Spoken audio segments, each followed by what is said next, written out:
Merci beaucoup Mathieu. Alors, avant de passer à la table ronde, peut-être quelques mots sur le déroulé de cette séquence d'environ 1h30 qui va s'articuler en 2 temps. Donc d'abord la table ronde en elle-même qui durera environ 30-40 minutes. Mais avant cela, nous allons accueillir tous nos panélistes successivement qui vont tous nous faire une petite présentation, ce qui permettra vraiment de cadrer les enjeux de ce panel. Et dans un premier temps, j'aimerais accueillir Christian Huyghe. Vous êtes chargé de mission auprès de la directrice scientifique agriculture de l'INRAE, si je ne dis pas de bêtises. Vous êtes également président du conseil scientifique de la Fondation Farm. Et j'accueille également à vos côtés Monsieur Décio Caram. Vous êtes chercheur à l'Embrapa au Brésil, spécialiste biologie, écologie et lutte contre les adventices. Et tous les deux, vous allez nous parler un petit peu du paradigme actuel en termes de protection des cultures et de son évolution. Présentation qui fait écho à un texte que vous avez d'ailleurs publié ce matin sur The Conversation et qui reprend les grandes lignes de votre présentation. Voilà, c'est à vous. Merci beaucoup Sarah. Bonjour à tous. Et c'est un énorme plaisir, un immense plaisir de faire cette présentation à 2 voix avec Décio.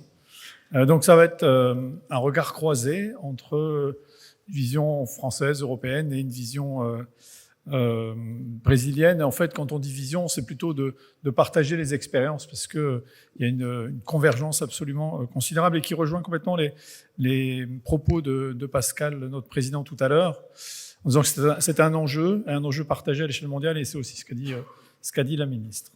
Alors, on fait un constat, on va pas y revenir, c'est que la protection des cultures elle est obligatoire pour des raisons de volume, de qualité organoleptique, nutritionnelle, parfois aussi de qualité visuelle. Une pomme qui n'a pas été traitée comme il faut, elle a des taches et bizarrement, on aime moins. Et puis de qualité sanitaire, les aliments que l'on mange peuvent être contaminés s'ils ne sont pas protégés correctement et donc avec tous les risques qui sont associés à ça. Et aujourd'hui, elle est massivement, cette protection des cultures, assurée par l'utilisation de pesticides. Donc là, vous avez une illustration de ce qui s'est produit en France sur les 15 dernières années, où on a des volumes vendus qui ont tendance, en pesticides de synthèse, à baisser régulièrement. Alors tout le monde dit par rapport à l'objectif éco-phyto initial, on n'y est pas. Mais ce que l'on voit aussi, c'est la baisse des produits les plus problématiques, à savoir les CMR2 et les CMR1. Les CMR1 et donc CMR pour cancérigènes, mutagènes, reprotoxiques. Et les 1, ils sont plus problématiques que les 2. Et ce que l'on voit, c'est que l'effet de la réglementation a conduit à les faire disparaître. Et donc cette protection, elle est obligatoire, elle est assurée par les pesticides, comme je viens de le dire, mais elle a un impact, quelque chose qui est complètement connu, de façon directe et indirecte, ça a un impact sur l'environnement et la biodiversité. Et donc ici, c'est une illustration d'une synthèse qui a été faite en 2019, où on voit qu'il y a des pertes considérables de biodiversité. Là, c'est les masses d'insectes qui ont bougé. On a perdu 75% à l'échelle européenne et dans pas mal d'autres pays du monde de la masse d'insectes. Et c'est pas sous l'effet direct et exclusif des pesticides, c'est aussi l'évolution simultanée des systèmes de culture, l'évolution de l'usage des sols. En gros, l'ensemble d'une cohérence de système qui conduit à ça. Et vous pouvez dire, après tout, les insectes, on s'en fiche un peu. Non. Au-delà de leur côté patrimonial, ces insectes et la biodiversité au sens large remplissent des fonctions écosystémiques qui, si on ne les a plus, eh ben on les perd. Et par exemple, si vous avez une perte de pollinisateurs, ça se passe beaucoup moins bien pour la masse absolument considérable d'espèces qui ont besoin de cette pollinisation. Et puis, ça a un impact sur la santé humaine. Et la question qui est assez difficile à poser en matière de santé humaine, c'est y a-t-il des lignes rouges? Et les lignes rouges qu'on décide de ne pas traverser et donc qui bornent l'action publique. On a en même temps, et c'est un point central, vous le verrez sur une diapo, du fait de l'utilisation massive de produits, on a des émergences de résistance et qui rendent les substances non actives au même titre que si on les avait retirées. C'est la même chose d'ailleurs quand on utilise des résistances génétiques. Décio le mentionnera peut-être tout à l'heure, l'usage de Roundup Ready de façon extrêmement intensive conduit à ce que les flores se spécialisent. Et l'élément qui est important et qui rejoint beaucoup d'éléments qui ont été mentionnés et par Pascal et par la ministre et par Mathieu, je les prends dans cet ordre-là, j'aurais pu commencer par citer la ministre, mais c'est qu'en fait, on est dans une situation qui s'appelle un verrouillage socio-technique. La problématique de la protection des cultures n'est pas un dialogue entre les agriculteurs et la recherche.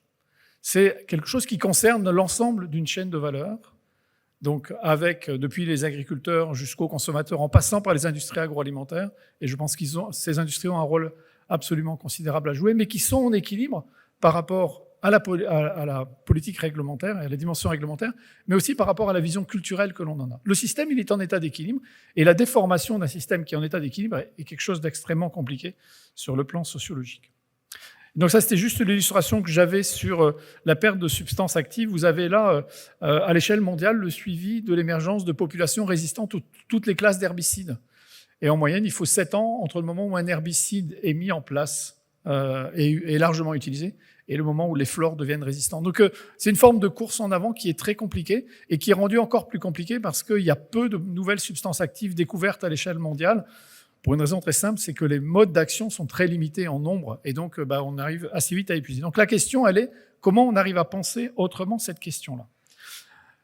Classiquement, la protection des cultures est pensée comme étant la protection intégrée des cultures, très souvent illustrée en théorie par ce triangle-là, où on parle de réfléchir les paysages et à partir de là, arriver à des intrants comme les pesticides. Dans la réalité, on a eu une évolution de ce système-là qui a fait qu'on a mis le triangle sur la pointe.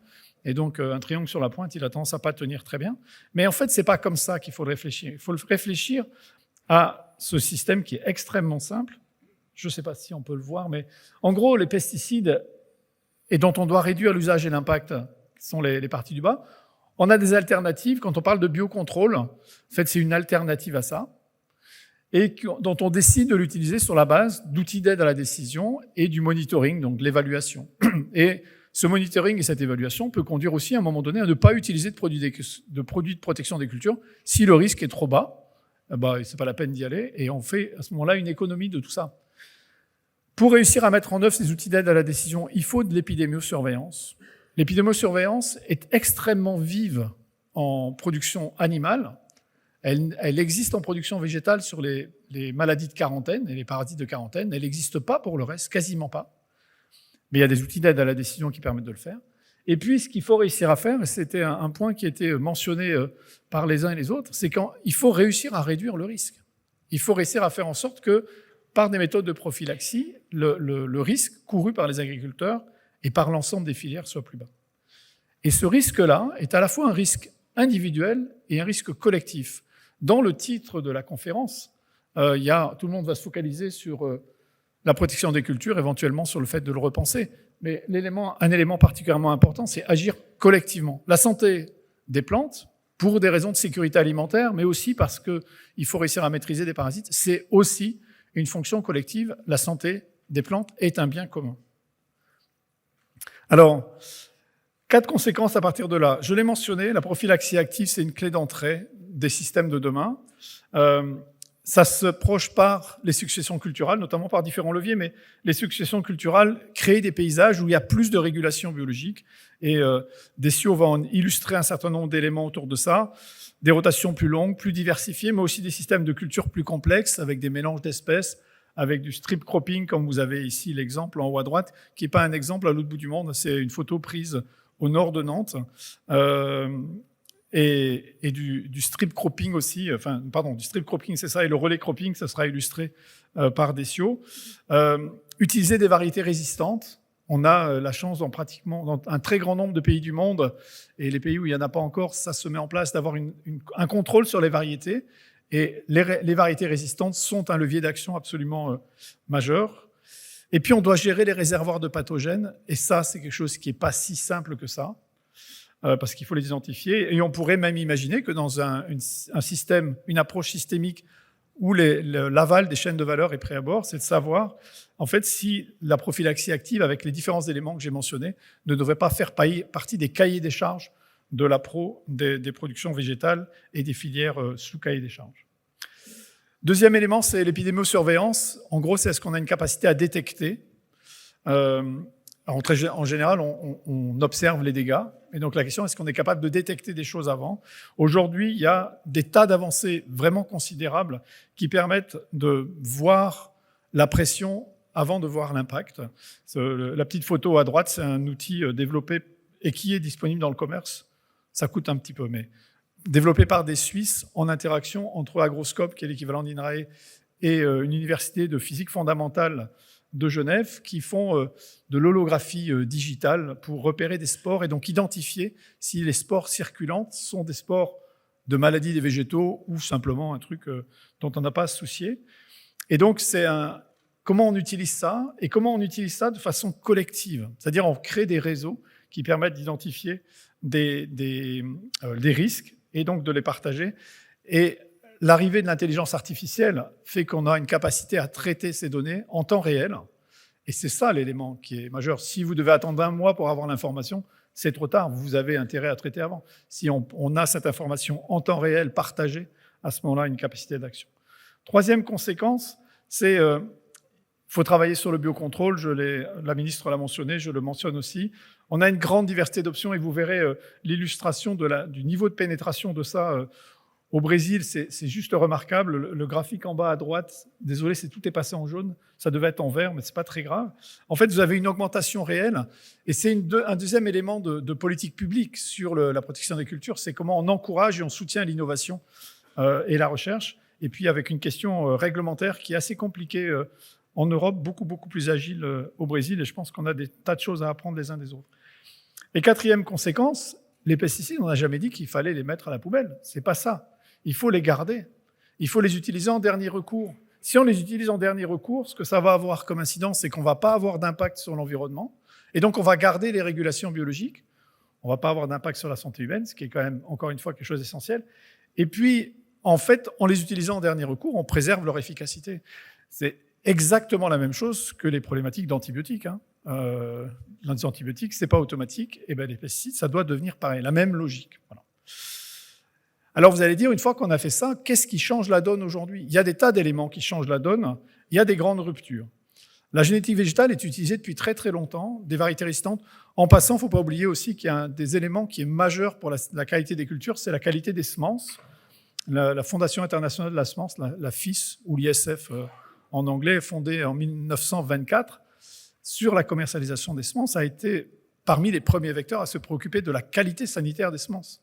Et c'est un élément qui est majeur. Mais aujourd'hui, on a des éléments qui changent sur la génétique végétale. C'est l'arrivée de la sélection génomique d'abord, qui permet d'aller beaucoup plus vite, de faire du pyramidage de gènes.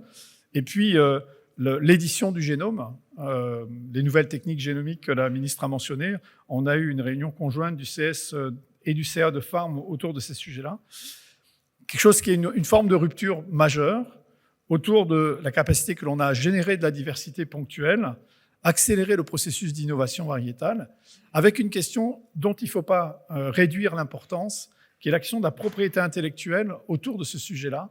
Propriété intellectuelle aujourd'hui sur les variétés, c'est les certificats d'obtention végétale définis par la Convention de Paris 1961. C'est un processus qui encourage le progrès génétique, là où la propriété intellectuelle par brevet est plutôt un système qui va... je ne vais pas dire la ralentir, mais potentiellement la fermer un tout petit peu quand même au bénéfice de très très grands opérateurs. La recherche aujourd'hui sur l'édition du génome, sur le plan des technologies, elle avance à une vitesse absolument considérable. Et contrairement au discours qu'on entend parfois en disant la France et l'Europe sont dans les choux par rapport à ça, non, on n'est pas dans les choux du tout, on est dans le combat. Deuxième grande rupture, c'est la découverte que les insectes, qui sont une vraie plaie, et en particulier plus encore dans les pays du Sud que dans les pays du Nord, les insectes, pour toutes les familles sauf une, se déplacent dans des champs d'odeurs. Un insecte repère sa cible alimentaire ou son partenaire ou sa partenaire sexuelle sur la base de composés organiques volatiles. Un insecte, en moyenne, a une capacité de détection d'une odeur qui est 1 million de fois plus précis que ce que nous avons, nous, en tant qu'humains. Mais par contre, ils décernent que quelques odeurs. Nous, on est capable de sentir du numéro 5 de Chanel, pas les insectes. Donc c'est pour ça qu'il ne faut pas traiter avec du numéro 5 de Chanel. Et donc, cet élément-là est quelque chose de majeur quand vous découvrez ça, parce que vous pouvez créer des paysages olfactifs. Les insectes émettent leurs propres composés organiques volatiles. C'est comme ça qu'une coccinelle va trouver le puceron, non pas pour le manger, mais pour se reproduire, ce qui est un truc assez rigolo. C'est très, très spécifique. C'est ça qui permet la spéciation et la création d'espèces et la séparation des espèces. Il n'y a pas d'accouplement dans tous les sens. Et donc, on peut les utiliser pour les détecter, mais aussi on peut les utiliser pour flouter des paysages ou créer des logiques de type attract and kill, c'est-à-dire un insecte qui est très problématique, et ben vous l'attirez le long d'un gel où il y a les composés organiques qui l'attirent et puis vous lui mettez un tout petit peu d'insecticide pour que ça se passe moins bien après pour lui. Encore une fois, le Brésil a développé cette technologie-là en 2025 sur un peu plus de 150 000 hectares avec des résultats juste remarquables. Troisième grande rupture, c'est, je pense que je suis un peu en retard, le microbiote végétal.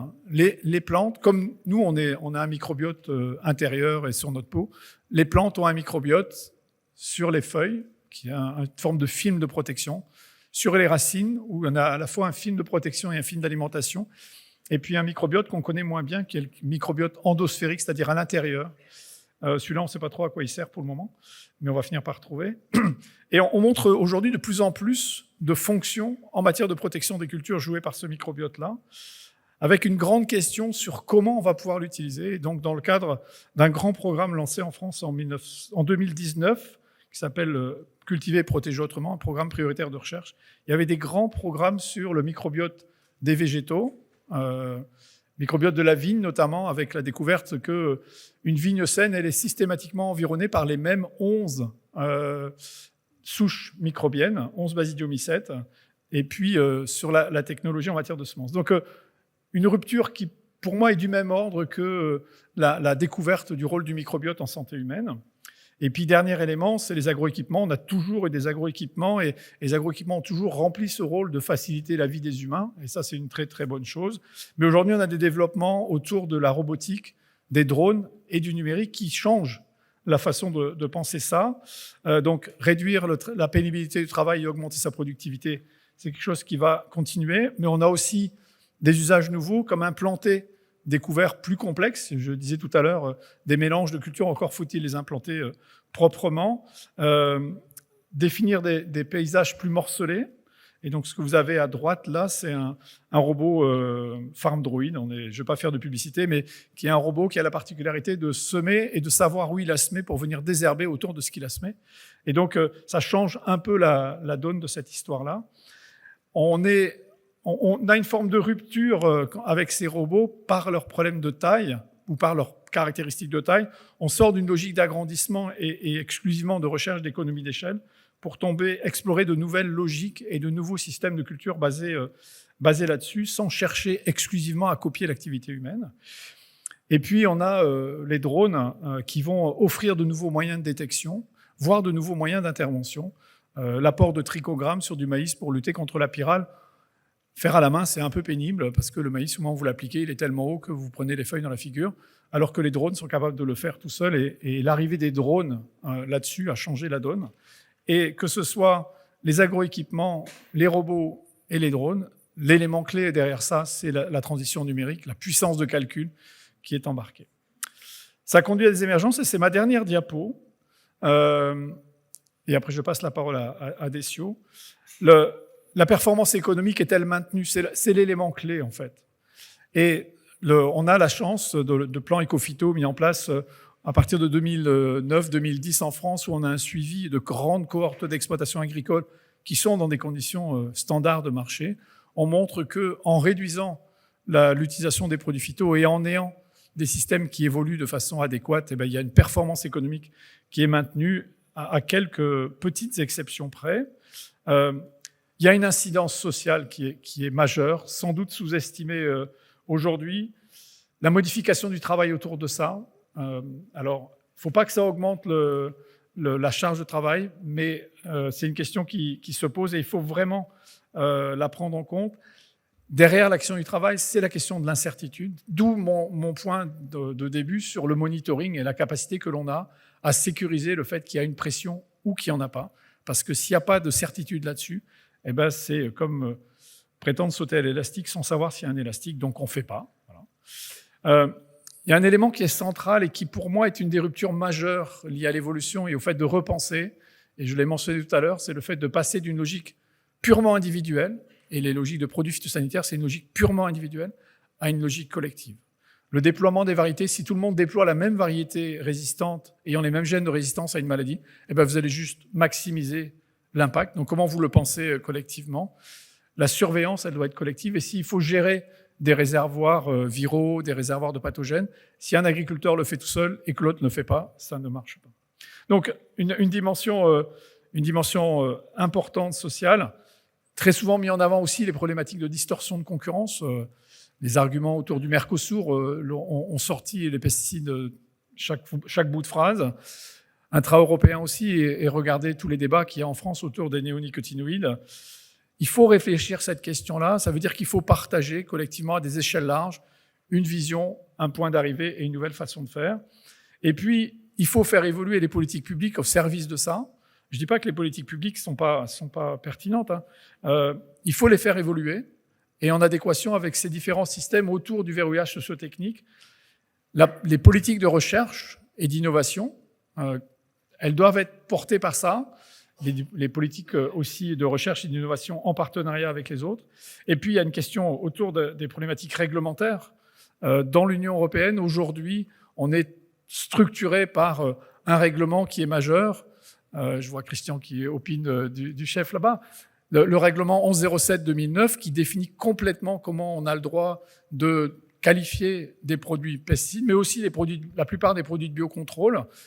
C'est un règlement qui a été construit autour d'un monde où la chimie régnerait toujours en maître parce qu'elle serait toujours disponible et qu'elle n'aurait peu d'impact. Et aujourd'hui, en fait, on touche aux limites de cette question-là. Donc, il faut réussir à réfléchir l'évolution de ce système-là, aller plus vite, tout en assurant les éléments clés de protection, d'où mon point tout à l'heure sur les lignes rouges en matière de santé. Et puis, vous verrez comment au Brésil, on a géré cette question-là. Et ça doit être une des composantes des politiques agricoles et pour l'Europe, des politiques agricoles communes. Elles doivent être en cohérence et on ne peut pas avoir d'injonction paradoxale autour de ça. Voilà, je m'arrête là et je passe la parole à Decio. The floor is yours.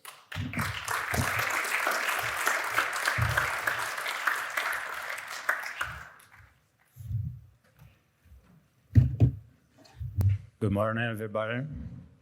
Bonjour tout le monde. Eh bien, je vais essayer d'expliquer ici certaines alternatives proposées au Brésil concernant l'utilisation des pesticides, puisque c'est complètement différent du point de vue température, vous imaginez, dans ces zones tropicales. Alors, c'est important pour nous de bien comprendre ce point, puisque vous êtes là-bas, vous êtes un producteur, et on sait très bien ce qui se passe. Vous savez ce qu'il vous faut, ce dont vous avez besoin. Vous savez que vous avez besoin de nourriture et d'une nourriture sûre, une sécurité alimentaire. Alors, quand vous regardez ma première diapo, eh bien là, c'est où je me situe actuellement. Dans l'Embrapa. C'est une coopération brésilienne de recherche agricole. On a 44 centres au Brésil. Eh bien, actuellement, on dispose d'environ 8000 salariés et dont 2000 scientifiques.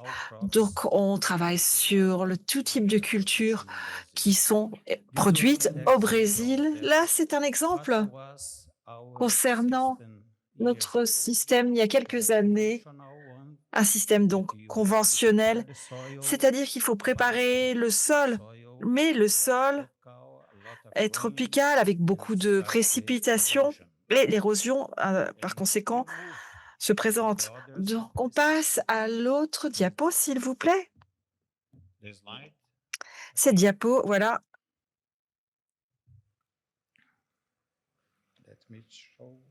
Alors, je vais vous montrer.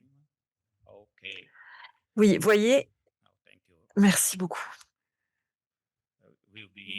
C'est plus simple maintenant.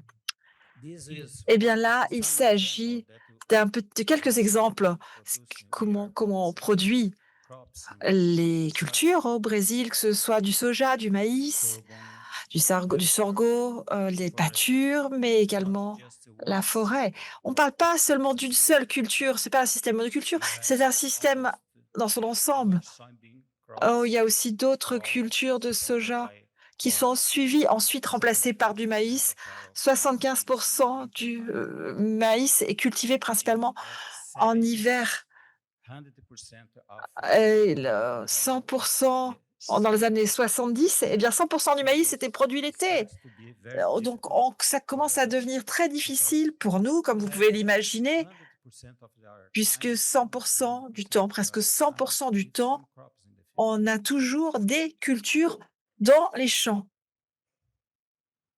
Comment est-ce que je peux repartir en arrière sur ma diapo, s'il vous plaît, avec la télécommande? On va voir si ça fonctionne.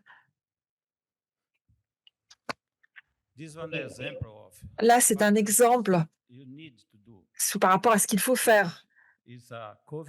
Ça, c'est alors, voyez, les cultures sont recouvertes avec des racines et en rouge, pardon, en vert, excusez-moi. Voyez les zones vertes? Là, on n'a pas de culture diverse, si vous voulez, sur cette partie. Et avec un tel système, alors, au niveau des herbicides, c'est plus difficile. Et presque 100% de nos soja, la culture de maïs, euh, pousse sur des systèmes sans herbicides.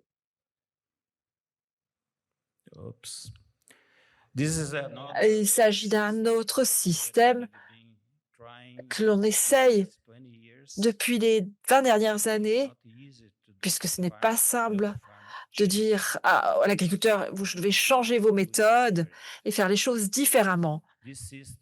Il s'agit d'un système de culture intégrée, donc avec une pâture ou culture, en fait, vous avez une combinaison de culture, pâture et forêt. Et permet de régénérer la pâture, en fait. Qui doit s'en occuper? Et c'est la personne qui s'occupe du bétail. Mais cette personne ne sait pas forcément cultiver les plantes. Alors, actuellement, ça fait 20 ans qu'on essaye de faire ça. Et on a à peu près 50 milliards d'hectares de pâture qui sont dégradés. On n'a pas besoin d'ouvrir d'espace supplémentaire pour de nouvelles cultures. Et là, il s'agit d'un autre exemple qu'on a utilisé donc pour la pâture, qui avec une culture qui sert de couverture, qui est plantée donc au niveau du soja pendant l'hiver. Avant de récolter le soja, on a planté la bracharia, donc de la pâture, et après la récolte, le sol est recouvert, si vous voulez. Cela permet d'aider les choses au niveau du sol. On ne perd pas d'eau, il n'y a pas de perte hydrique. C'est mieux, bien sûr, pour le microbiote, pour la microbiologie du sol et pour la saison suivante. C'est nettement mieux pour ensuite faire pousser du maïs. Et ça permet d'éviter le recours aux herbicides.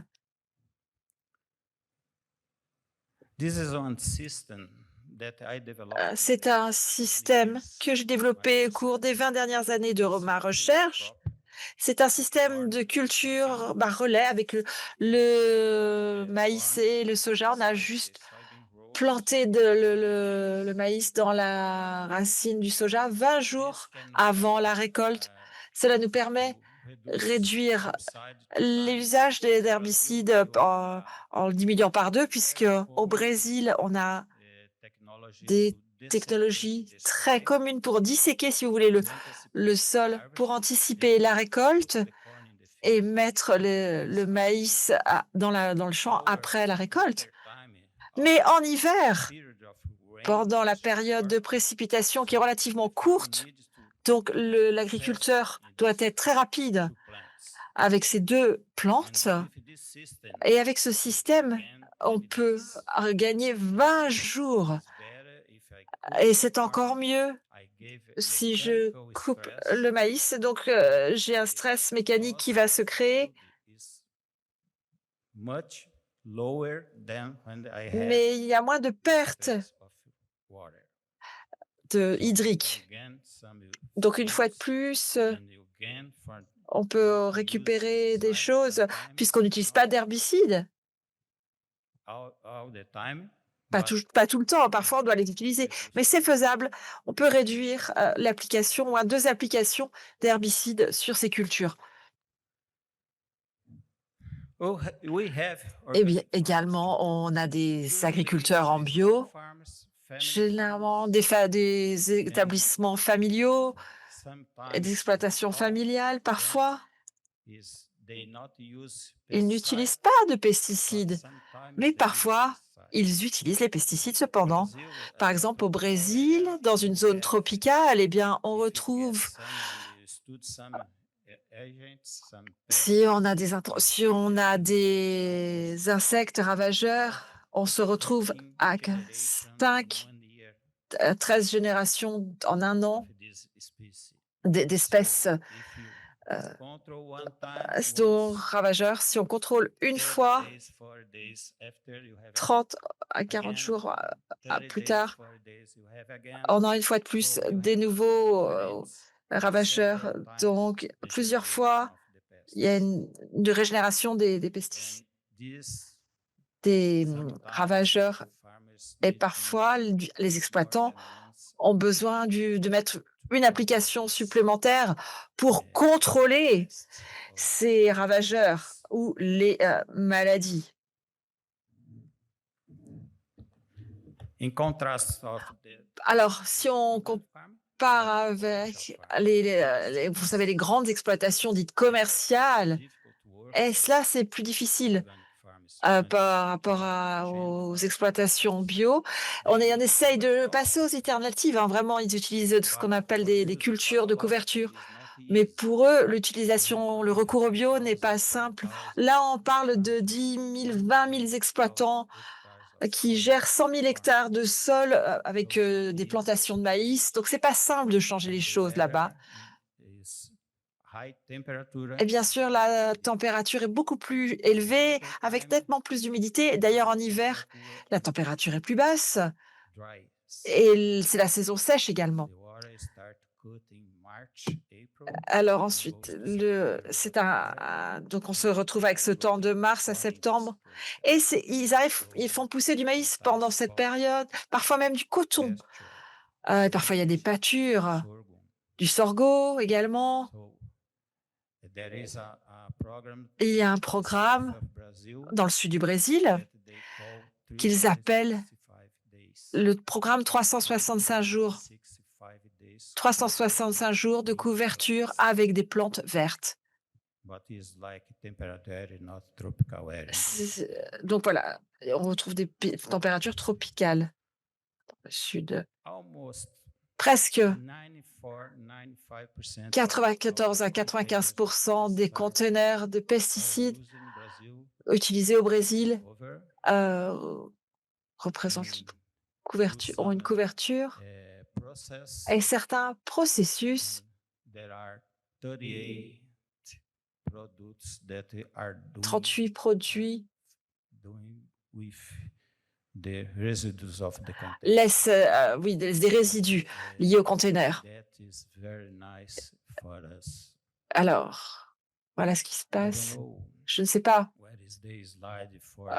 si ces diapos pour la dépense de l'or, je pense que c'est important d'en parler. Je ne vois pas. J'ai juste une petite minute de plus pour parler. Le Brésil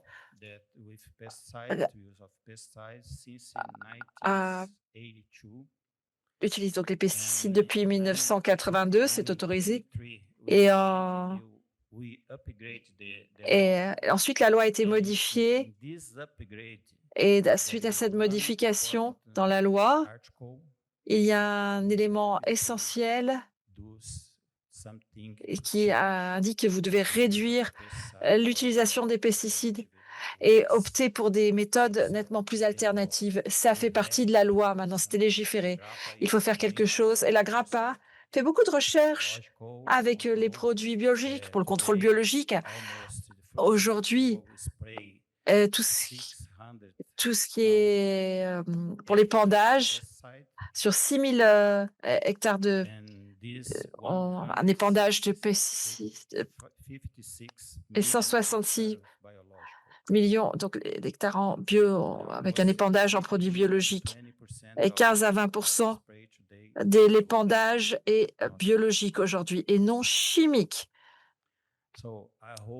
Alors, j'espère qu'après cette brève présentation, j'espère que vous comprenez mieux ce que nous faisons actuellement au Brésil. On essaye de changer les choses, ce n'est pas simple.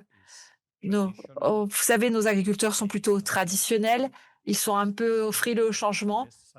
C'est plus facile pour eux avec les pesticides, mais ils se pensent faire d'autres alternatives puisque ils sont des consommateurs.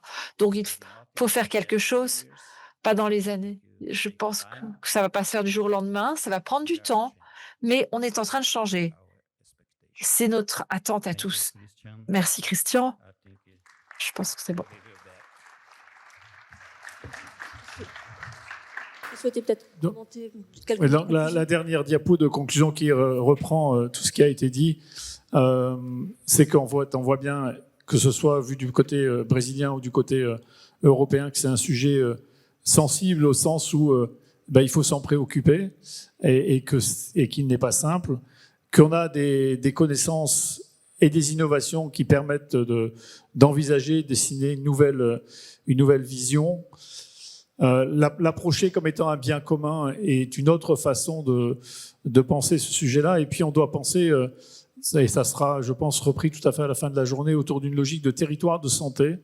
Alors, parce que santé des plantes, santé des humains, santé des écosystèmes sont très, très intimement liés, et aujourd'hui, on a des tas de moyens de le démontrer, qu'on doit penser selon des logiques collectives, c'est-à-dire penser collectivement et agir individuellement en cohérence, et puis ça revient aussi à réfléchir à la construction de valeur ajoutée dans les territoires, puisque les personnes doivent vivre là où elles sont, et c'est logique, et c'est particulièrement important dans tous les pays du monde d'avoir ces dynamiques collectives. Donc c'est ce que nous avons cherché à démontrer avec Decio. Merci beaucoup et merci Sarah. Merci à tous les deux, franchement c'était passionnant. Donc on va passer un petit peu à l'illustration concrète de cette pyramide inversée que vous nous avez présentée, où finalement le phytopharmaceutique doit arriver un petit peu en dernier recours, avec cette image, cette analogie de l'antibiotique qui, je pense, est assez marquante.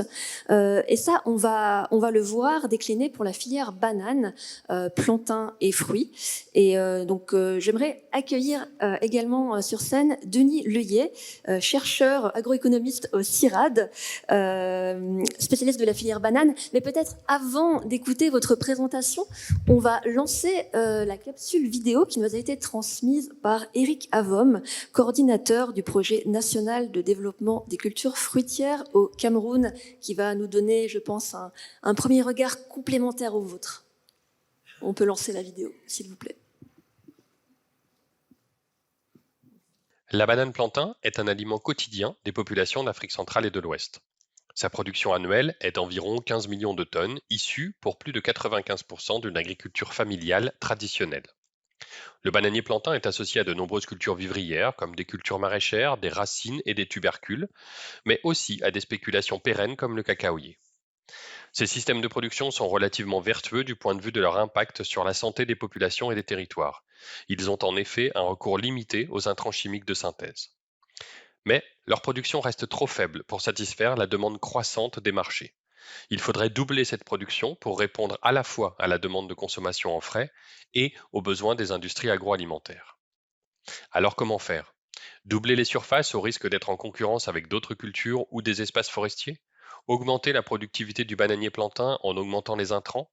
Développer des monocultures de bananier plantain, la tendance, au risque d'impact négatif sur la santé des populations et des territoires ?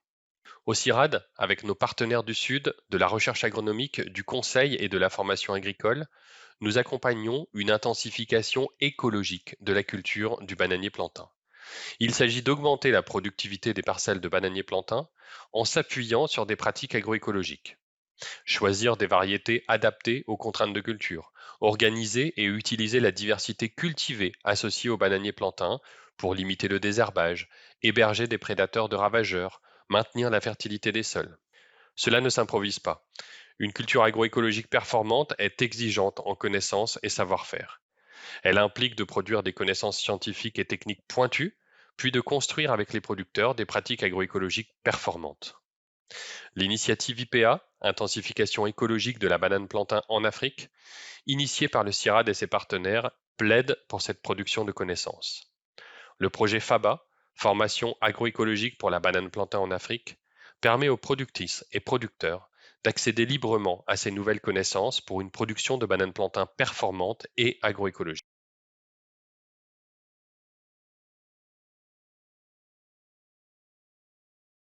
La mallette pédagogique FABA est un outil pédagogique numérique conçu pour accompagner les productrices et les producteurs de bananes plantain ainsi que leur encadrement vers une production plus performante et sans pesticides.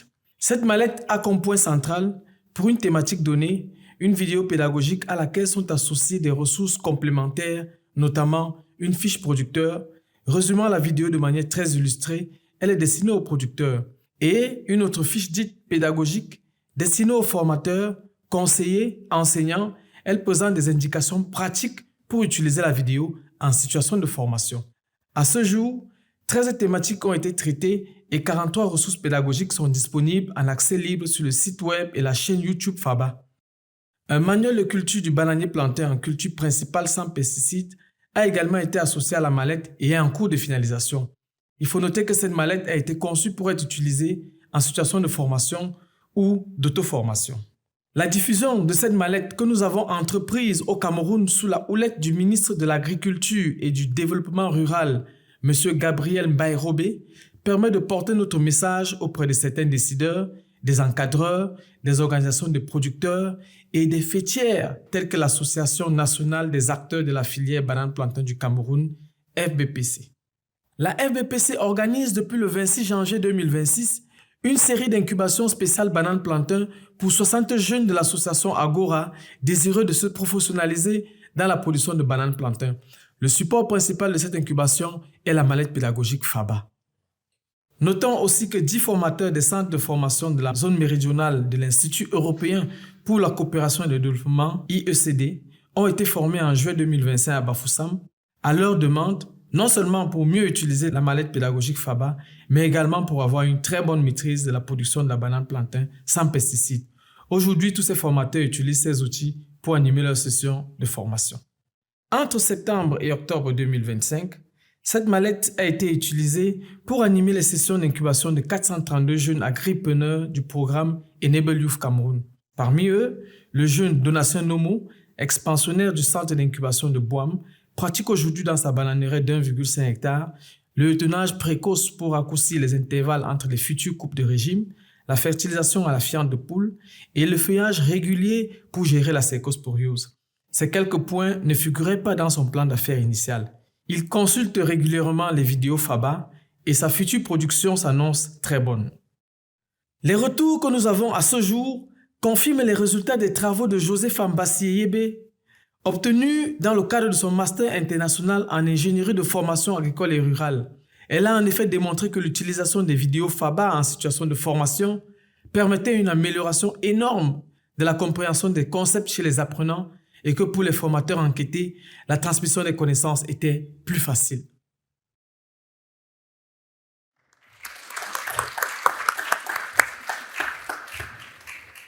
Denis, c'est à vous. Merci Sarah.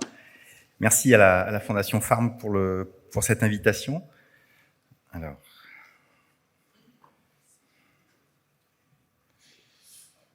C'est bon, allez-y. On va lancer la... Voilà, ouais, merci. Parfait. Donc moi, je vais essayer de vous illustrer sur des cas concrets et autour de la banane que tout le monde achète et consomme en Europe. Beaucoup de choses, beaucoup de notions qui ont été abordées à la fois par la ministre, je commence par elle, mais aussi par Christian, mais aussi par Decio, etc., etc. Donc le programme est pas mal fait puisque je vais pouvoir illustrer ça. Donc déjà, vous voyez le titre, le sous-titre un peu provocateur, Tartuffe au pays de la banane, ça on en parlera à la fin. Parce que tout ce qu'on vient de dire là et tout ce qu'on va dire, ben, ça ne fonctionne que s'il y a création de valeur et que s'il y a répartition de valeur. Mais je garde le suspense pour la fin.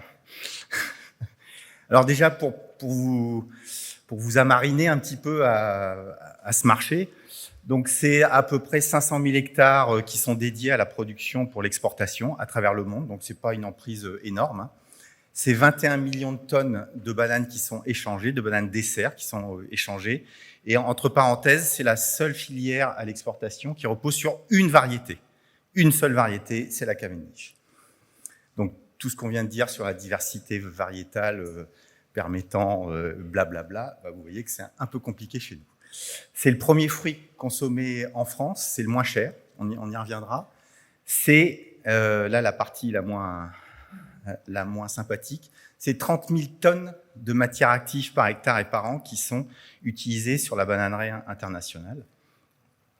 Et les situations sont ultra diverses, je dirais, puisqu'on a des situations qui vont de 3 kilos de matière active par hectare et par an, mais je laisserai les producteurs français cet après-midi parler de leur expérience, puisqu'il s'agit d'eux, jusqu'à 80, voire 100 kilos de matière active par hectare et par an, sur des filières et des pays dont je ne citerai pas, mais qui sont situés en Amérique centrale.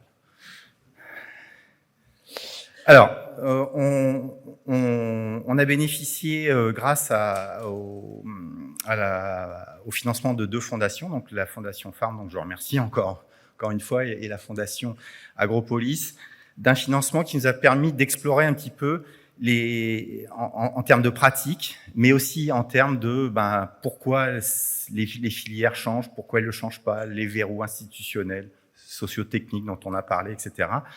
Au travers d'une initiative qu'on appelle l'initiative Prétag, qui a été menée par un collègue François Cotte et qui a regroupé un certain nombre, voire un nombre certain de collègues à la fois d'instituts de recherche français, mais aussi dans les zones tropicales, puisque ça concernait le diagnostic, on va dire, à la loupe, de 5 filières tropicales, que ce soit des filières export, mais aussi locales. Donc, un des grands... Alors, je vous laisserai aller consulter le rapport final, qui est en accès libre, mais un des aspects importants dont on a parlé jusqu'à maintenant, c'est à une solution, à un problème technique correspond une boîte à pharmacie. On ouvre la boîte à pharmacie, on a un produit phytosanitaire. Et c'est un peu terminé, comme l'a dit Christian. On passe dans un autre paradigme. Et donc, on peut représenter les leviers sous la forme d'une pyramide, comme mes collègues l'ont fait. Et on va aller piocher intelligemment chaque levier pour adresser un problème. Donc, je vais l'illustrer directement avec, par exemple, là, ici, vous avez les leviers qui sont activés. Donc, il y en a 10. Donc, c'est un nombre important qui permettent, s'ils sont tous mobilisés au bon moment et au bon endroit, de maîtriser sans produits phytosanitaires et dans des conditions agroécologiques ou agropédologiques déterminées, qui permet de maîtriser la cercosporiose noire, qui est une des maladies fongiques très très embêtantes sur le bananier et qui constitue 80 ou 90% des matières actives qui sont utilisées, dont je vous ai parlé tout à l'heure. Donc voilà un petit peu un exemple très concret sur des techniques, sur des pratiques, sur des paquets de pratiques que le CIRAD a mis au point au long de quasiment 40 ans et qui sont développés pour tout ou partie, alors pour toute partie aux Antilles et pour toute ou partie ailleurs dans le monde. Alors, je ne vais pas parler de toute cette diapo-là, je vous laisse, on va passer à la fin, à ce qui est encadré, et pour vous montrer que ça marche. Hein. C'est pas des conceptions hors sol de chercheurs.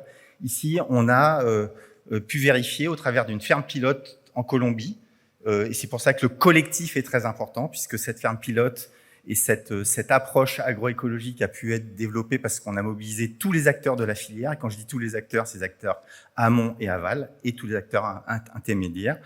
Et on est on a réussi, en l'espace d'une année, on l'a confirmé l'année suivante, qu'on a pu réduire de manière très substantielle, très substantielle, vous voyez les résultats, l'utilisation des pesticides, supprimer toutes les molécules interdites en Europe pour des productivités identiques. J'ai pas dit des coûts de production identiques, j'ai dit des productivités identiques en termes de tonnes par hectare.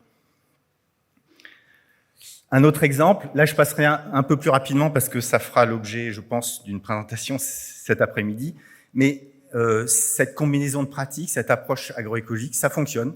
Ça fonctionne. En haut à droite, vous voyez l'utilisation des pesticides en kilos de matière active par hectare et par an, mais en IFT, c'est la même chose, de l'utilisation des pesticides aux Antilles, où on a supprimé, au-delà de la baisse drastique de l'utilisation des pesticides, on a supprimé tous les pesticides les plus dangereux, les plus toxiques et écotoxiques, que sont les insecticides, les nématicides, et puis on a beaucoup baissé les fongicides et les herbicides. Donc ça fonctionne. J'aurais pu prendre aussi des exemples en Afrique où, en Côte d'Ivoire, on a réduit la charge phytosanitaire sur la cercosporiose noire, par exemple, avec les opérateurs, avec un des plus gros opérateurs du pays, de 50%, par exemple, et on a supprimé, on a participé à la suppression de 100% des herbicides, etc., etc. Je pourrais multiplier les exemples de paquets techniques, de changements, et qui ne sont pas des adaptations, hein, qui sont vraiment des changements de paradigme, qui sont des changements parasismiques, même, des systèmes de culture dans ces pays-là. Alors, j'en arrive un petit peu au sous-titre de la présentation, et à deux impensés, au moins deux, il y en a sans doute plus. Les deux impensés de la réussite technique, je dirais, c'est le premier impensé, c'est assez classique, et Faba et l'exemple de la banane plantain répond à cet impensé, c'est qui accompagne techniquement ces changements techniques qui sont des changements, encore une fois, j'insiste, qui ne sont pas d'adaptation, mais qui sont vraiment de la révolution des systèmes de culture. Donc là, souvent, et les premiers, les chercheurs, on pense qu'il y a une certaine pensée magique qui fait que si on invente un système ou un paquet technique, ça va s'adopter, se transférer, etc. Je suis désolé, mais ça marche pas comme ça. Et vous, agriculteurs dans la salle, vous le savez très bien. Donc, une nécessité d'accompagnement. Et le deuxième impensé, qui peut se scinder en deux, et c'est là où je voulais insister, c'est la tartufferie ou l'hypocrisie de la chaîne de valeur. Alors j'y vais un peu fort parce que c'est du ressenti, mais c'est pas du ressenti, c'est du vécu, parce qu'au final, l'agroécologie, c'est quoi ? Excusez-moi les collègues qui iront dans des définitions beaucoup plus complexes, mais au final, c'est quoi ? C'est de remettre dans les zones tropicales, en tout cas, des hommes dans les plantations et dans les champs, et c'est surtout augmenter le risque et les incertitudes, puisque on a des systèmes biologiques qu'on essaye de réguler par des processus biologiques, et donc ces systèmes peuvent dériver parce que on n'est pas en train de produire des boulons de 12, on produit de la banane. Donc c'est compliqué parce qu'on est dépendant du biologique, du changement climatique à l'heure actuelle, du climat, etc., etc. Et donc la tartufferie, elle s'adresse à deux thèmes. D'abord, les coûts directs. C'est-à-dire, quand je vous l'ai montré là, il faut faire de la jachère, il faut faire de l'effeuillage chirurgical, il faut maîtriser mécaniquement l'enherbement, etc., etc., etc. Tout ça, ça a un coût, et ça a un coût direct sur le compte de résultat des producteurs. Et puis, il y a le deuxième impensé, c'est on produit du bien commun, et quand je dis on, c'est le producteur qui produit du bien commun, avec cette incertitude qui grandit, mais ça, cette valeur ajoutée créée, personne ne prend en charge cette incertitude, personne ne prend en considération cette création de bien commun. Donc, et je vais en terminer là, c'est plus un plaidoyer que je voudrais faire, disons, suite à ces années de confrontation à des cas d'études dans les filières et à l'accompagnement des opérateurs, c'est que je suis relativement confiant dans mes collègues techniciens, chercheurs pour inventer des systèmes de culture, des pratiques, etc. Je suis beaucoup moins confiant dans les autres parties prenantes de la filière, et je ne vais pas stigmatiser personne, puisque, comme l'a dit Christian, c'est une approche collective, sinon on s'en sortira jamais, ça, rien ne changera. Je suis assez peu conscient sur la mobilisation des maillons, des autres maillons de la filière pour reconnaître ce bien commun. Une seule indication, alors vous allez me dire, je parle beaucoup Antilles, etc., mais les Antilles sont passées de 30 ou 40 kg de matière active par hectare et par an à 3 kg en l'espace de 20-25 ans. Leur prix de vente n'a pas évolué d'un seul centime au kilo. Voilà. Et pour passer les agriculteurs comprendront que pour passer de 40 kg à 3 kg, le changement est parasismique. Donc, qui paye le bonus? On ne sait pas, mais en tout cas, mon plaidoyer, c'est celui-là. Hein. Il n'y aura pas de transition sans accompagnement, sans responsabilité partagée, qui est la nouvelle norme dans la filière, mais ça reste un mot, et sans vision holistique de la transition. Je vous laisse lire le reste. Merci beaucoup de votre attention.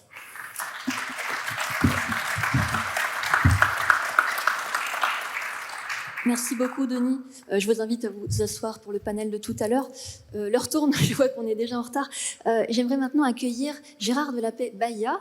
Venez, vous êtes agroéconomiste, spécialiste de la question des coûts cachés dans la protection des cultures, et vous êtes rattaché au CIRAD, et vous allez du coup nous parler de cette analyse, coût-bénéfice pour la protection des cultures, en particulier pour les cultures conventionnelles. Si ça vous est possible de peut-être pas faire trop long, histoire qu'on dépasse pas trop. Merci beaucoup. Ok, d'accord. Merci Sarah de la parole donnée. Tout d'abord, je tiens à remercier la Fondation Femmes pour l'invitation qu'elle m'a faite pour venir présenter cette étude qui a été menée dans le cadre de l'initiative PRETAC. Dans le cadre de mon travail, il visait à caractériser les cadres macro-institutionnels des verrous et leviers liés à la réduction de l'usage des pesticides agricoles au Cameroun. Donc, il y avait un pan en lien avec les différents coûts cachés liés à cet usage de pesticides, notamment tout ce qui est en lien avec les dépenses, les pertes, qu'elles soient directes ou indirectes, supportées par différentes parties prenantes, dont les décideurs et le secteur privé.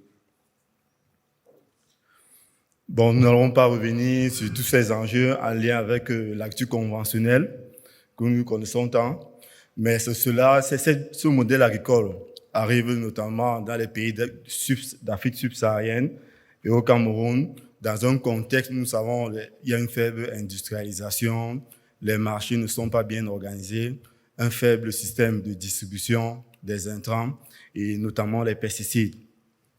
Et à ce niveau, donc là, la plupart des décideurs, eux, ils disent qu'il faut nourrir la population, étant donné qu'il y a une croissance démographique qui se présente, il y a l'urbanisation, parce que lorsque nous voyons, par exemple, l'agriculture périurbaine, la plupart de ces agriculteurs cherchent à intensifier l'agriculture sur des petites parcelles. Et à ce moment-là, il y a un usage intensif de pesticides qui se présente. De l'autre côté aussi, il y a des enjeux au niveau des marchés internationaux. Si nous voyons les cultures comme la banane, comme Denis l'a présenté, il y a le cacao, le coton. Il faut répondre aussi à ces demandes internationales et tout cela passe par l'intensification. De l'autre côté, maintenant, au niveau microéconomique, lorsque nous voyons les agriculteurs, eux, à leur niveau, il faut sécuriser leurs revenus. Il ne faut pas qu'ils perdent à ce niveau-là. Et tout cela passe aussi à travers la stabilité des rendements. Et de manière générale, au niveau des familles, assurer une sécurité alimentaire des différents ménages. Donc à ce niveau, nous avons essayé de mettre en évidence les usages des pesticides au Cameroun depuis les années 90. Donc, nous avons pris ça en lien avec les différents prix déflatés des pesticides, donc de 1990 jusqu'à 2023. On s'est rendu compte qu'à partir des années 2015, lorsque les prix déflatés des pesticides, c'est-à-dire lorsqu'on enlève les inflations à l'importation, la quantité d'usage des pesticides a augmenté de manière considérable, comme nous pouvons remarquer sur ce slide. Et là, maintenant, c'est cette courbe qui met en évidence les différents prix déflatés des pesticides au niveau des importations, comme je disais tantôt. Donc, concrètement, dans le cadre de ce travail, donc, nous avons travaillé sur plusieurs filières pour essayer de mettre en évidence ces différents coûts. Il y avait le cacao, le café, le coton, la tomate, le riz et le maïs. Il était intéressant de visiter 4 types de coûts. Les premiers types de coûts, c'est les coûts économiques. À ce niveau-là, de manière générale, d'abord, vous constatez qu'il y a peu de chiffres, parce que de nos jours, il est difficile à ce moment d'estimer les dépenses ou les pertes qui sont liées à ces différents coûts. Mais au niveau du Cameroun, notamment lorsque nous voyons, par exemple, au niveau du coût économique concernant la filière cacao-café, il y a des subventions qui sont mises en évidence par les décideurs à hauteur de 6,3 milliards. Donc, ces subventions proviennent des redevances ou bien des différentes sanctions qui sont octroyées aux différents acteurs qui ne respectent pas différentes normes lors des exportations. Et par après, maintenant, lorsque nous voyons en termes d'exonération, à travers CropLife, qui est un organisme, une association professionnelle de pesticides que plusieurs personnes connaissent là, ils avaient donc estimé le chiffre d'affaires du marché des pesticides au Cameroun qui était autour de 82 milliards. Et lorsque nous voyons la taxe sur la valeur ajoutée, parce qu'il y a la loi des finances au Cameroun depuis 2015 qui a exonéré les importateurs de pesticides, on constate qu'il y a une perte au niveau du gouvernement d'environ 15 milliards chaque année. Et nous voyons que ces 15 milliards peuvent aider au niveau de la construction des routes agricoles et autres possibilités pour les agriculteurs afin de développer le secteur. Par rapport au niveau indirect, lorsque nous voyons un peu en termes de renforcement de capacité aussi, il y a des financements qui sont mis en place.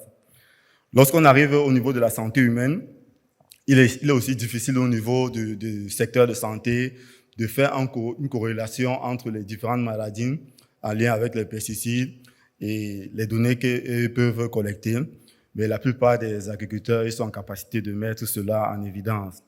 Et là, il y a une étude quand même que le Centre Pasteur a eu à faire pour essayer de mettre en évidence un point majeur sur les impacts des résidus de pesticides sur plusieurs cultures. Par après, maintenant, lorsque nous voyons les coûts liés à la dimension environnementale, à ce niveau-là, il y a tous les règlements qui sont mis en place, les différents arrêtés, notamment pour essayer de lutter contre les pollutions qui sont mises en place. Et là, on voit qu'il y a des coûts qui sont toujours implémentés. Mettre en place ces arrêtés, il y a différentes démarches qui sont mises en évidence. Par après, maintenant, le dernier type de coût, c'est au niveau réglementaire.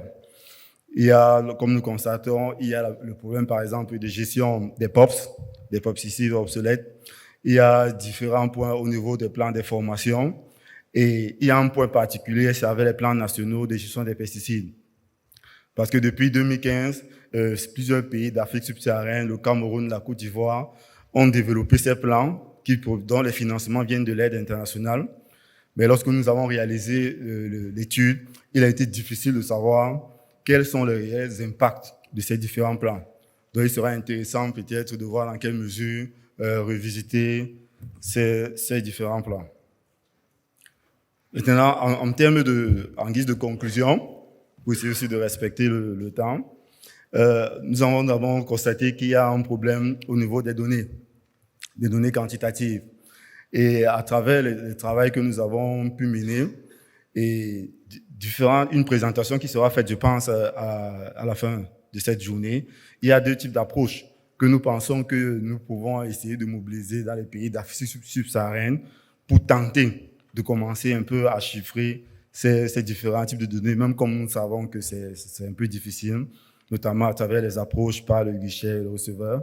Donc, je ne vais pas trop entrer à l'intérieur parce que je pense qu'il y a une autre personne qui va beaucoup intervenir sur cet aspect. Donc, vraiment, je vous remercie pour votre attention. Merci beaucoup. C'était très clair, effectivement, l'importance d'avoir des données concernant les coûts. On voit que c'est vraiment un enjeu. Je vous invite à vous asseoir avec nous pour passer au panel. Mathieu, je crois que nous avons jusqu'à 12h10 au plus tard, c'est ça ? Max. Donc voilà, on va faire tenir tout ça en moins de 30 minutes et vous aurez l'opportunité à plusieurs reprises, sur place dans la salle, des micros vont circuler, mais également à distance de poser des questions. Donc vraiment, n'hésitez pas. J'imagine que vous avez plein de questions après ces présentations. Mais je vais peut-être ouvrir le bal avec une première question. Et cette première question, elle porte sur la présentation de Christian et de Decio, qui nous montraient l'état de l'art des pratiques actuelles de protection des cultures. Et au Brésil, on voit effectivement que, historiquement, le système était assez dépendant des produits phytopharmaceutiques. Et progressivement, il s'en affranchit progressivement quand même. On a quand même des progrès. Peut-être pourrez-vous un petit peu, par rapport aux solutions que vous avez présentées pendant votre présentation, nous expliquer un petit peu en quoi ces solutions, ces innovations, elles sont très appliquées au contexte local, climat, géographie, type de culture, et comment ça peut-être c'est réplicable, applicable, transposable dans d'autres pays d'Amérique latine, peut-être en quelques mots. Okay. Alors, je vais essayer de répondre. Le Brésil est un pays où on a différents agriculteurs. On a plus d'agriculteurs qui font du bio, qui utilisent des nouvelles technologies. La différence c'est le centre et le nord du Brésil. C'est plus difficile de changer, c'est très technique. Ils ont des bonnes machines, des bons équipements, et c'est pas la même chose que les autres propriétaires. Alors, ce qu'on essaye de faire dans certains endroits, c'est d'utiliser des robots, mais c'est pas facile, c'est très cher. Donc,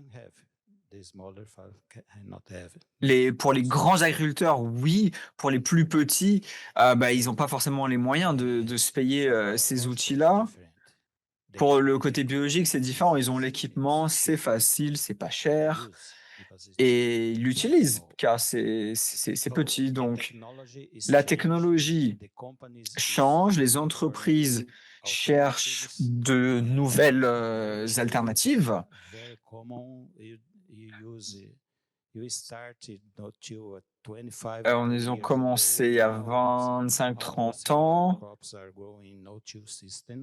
avec certains systèmes qu'on utilise aujourd'hui, que ce soit des fruits, des légumes et d'autres plantations. À Embrapa, on a des entreprises chimiques qui changent, qui s'intéressent au biologique énormément,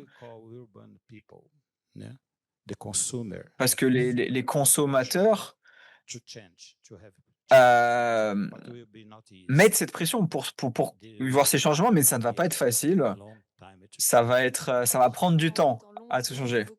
Decio, si dans la salle ou à distance, on a une question pour n'importe lequel de nos panélistes, c'est le moment, on va peut-être prendre une première question maintenant, histoire que vous ayez un petit peu d'espace pour poser les questions.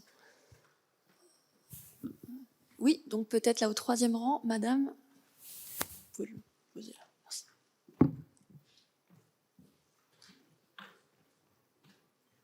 Normalement, c'est quelqu'un dans la salle qui s'en occupe. Voilà. Merci beaucoup. Moi, c'est Véronique Dansou. Je suis du réseau Phare International et je viens du Togo. Merci à la Fondation Femmes d'avoir permis cet échange qui est très crucial. Ma première intervention, c'est sur le plaidoyer le plaidoyer de Denis. C'est vraiment important, je le soutiens dans ce sens que c'est vraiment important d'accompagner ce processus de transition parce que il y a une perte quelque part. Et si on n'accompagne pas le processus, bien que tout le monde sait que c'est dangereux pour la santé publique, mais on aura tendance à revenir sur l'ancienne pratique parce que ça revient moins cher. Et des fois, on dit que chez nous, par exemple, moi, je fais ce qui est propre pour ma famille et ce qu'on va vendre pour les autres de façon conventionnelle. Mais la sensibilisation qu'on fait, c'est que tu fais pour les autres, mais ça va revenir d'une manière chez toi. Donc, Denis, on verra jusqu'à quel niveau, aux différents niveaux, cet accompagnement doit être fait.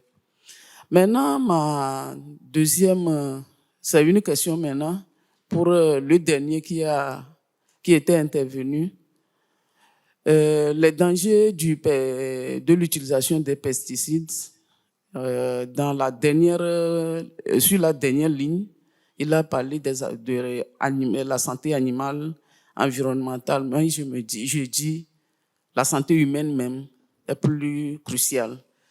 Parce que les acteurs avec lesquels nous travaillons, ils disent, nous utilisons les pesticides pour traiter les cultures, mais juste après, nos yeux nous font très mal. Et nous devons prendre le Lepic pendant au moins 3 jours pour se sentir un peu mieux. Donc, sur le plan humain, bien sûr, c'est compliqué de donner des chiffres, mais il y a aussi l'impact aussi très, très considérable à ce niveau. Merci. Merci beaucoup pour votre question et ce retour. C'est bien parce qu'elle fait écho à une question que j'avais prévue pour Gérard de la Paix Bahia. Justement, on parle de santé humaine, de santé animale aussi. Du coup, vous avez mené des travaux qui impliquent l'approche One Health au Cameroun. Peut-être notamment sur la filière cacao, si je ne dis pas de bêtises.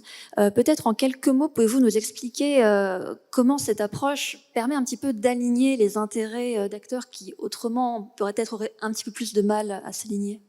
Ok, merci. Et dans un second temps, si quelqu'un d'autre veut réagir à l'intervention, n'hésitez pas non plus. Voilà.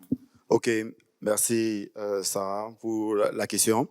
Donc, j'ai eu à mener une étude au Cameroun sur comment est-ce que nous pouvons mobiliser l'approche One Health dans le cadre de la transition agroécologique dans la filière cacao.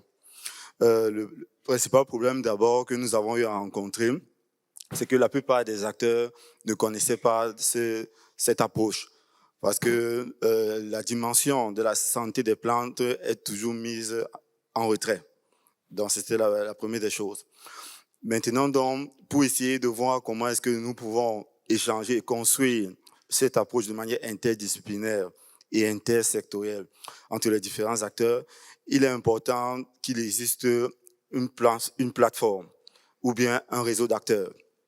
Et l'avantage des hackers au Cameroun, c'est qu'il y a une plateforme d'innovation qu'on appelle le Conseil international du cacao café.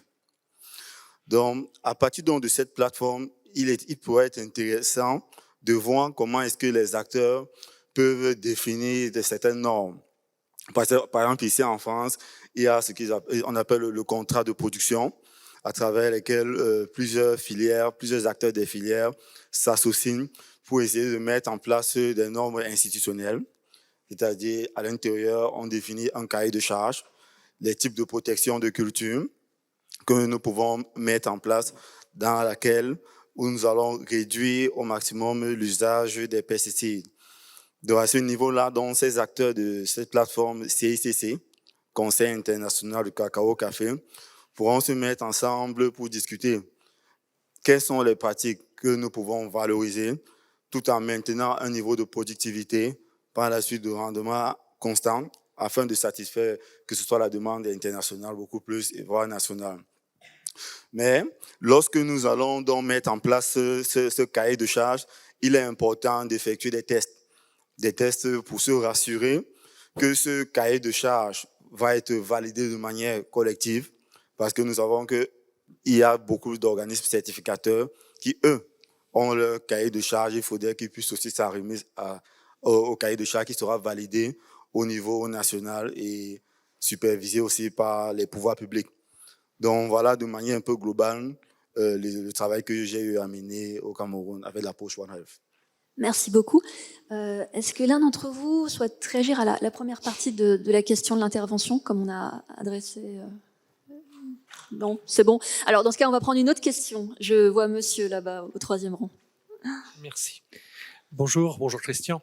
Christian Leroux, société M2I et vice-président du pôle Agri-Agro de Médéfi.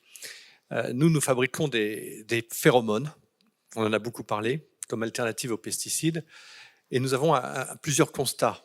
Le premier, il y a un rapport de l'Inspection générale des affaires sociales, de l'agriculture et de l'environnement français de 2018 qui dit noir sur blanc que sur les 6 millions d'adhérents de la mutualité sociale agricole, 1 million pourrait déclencher des maladies dues aux pesticides. C'est un constat.